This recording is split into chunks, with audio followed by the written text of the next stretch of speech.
Dharmapuri SP அலுவலகம் அருகே புதிய பாரி உணவகம் அமைச்சர் MRK பன்னீர்செல்வம் இன்று திறந்து வைத்தார். தருமபுரி எஸ்பி அலுவலகம் அருகே இலக்கியம்பட்டி அரசு மாற்றுத்திறனாளிகள் பள்ளி எதிரில் ஒரே நேரத்தில் 100 பேர் அமர்ந்து சைவம் மற்றும் அசைவ உணவு உட்கொள்ளும் வகையில் ஏசி மயமாக்கப்பட்ட புதிய பாரி உணவகம் திறப்பு விழா நிகழ்ச்சி இன்று நடந்தது. இந்த நிகழ்ச்சிக்கு நிர்வாக இயக்குநர் கவியரசு நித்யபிரியா தலைமை தாங்கினார். சிவாடி ஊராட்சி மன்ற தலைவரும் திமுக மாவட்ட துணை செயலாளருமான ஆறுமுகம் மற்றும் அரசு நடுநிலைப்பள்ளி தலைமை ஆசிரியை மாதம்மாள் ஆறுமுகம் ஆகியோர் முன்னிலை வகித்தனர்.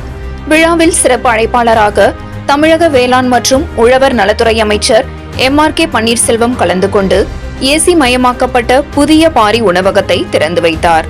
இதில் தருமபுரி கிழக்கு மாவட்ட திமுக செயலாளர் தடங்கம் பே. சுப்பிரமணி, மேற்கு மாவட்ட செயலாளர் B. பழனியப்பன் மற்றும் தர்மசெல்வன், AS. சண்முகம், KSR. சேட்டு, வைகுந்தம், மல்லமுத்து, துரைசாமி, உமாசங்கர், அந்தோணிராஜ், வெங்கடேசன் உள்ளிட்ட திமுக உள்ளிட்ட பல்வேறு அரசியல் கட்சி பிரமுகர்கள், அரசு ஊழியர்கள், பொதுமக்கள், உணவக பணியாளர்கள் உள்பட பலர் கலந்து கொண்டனர்.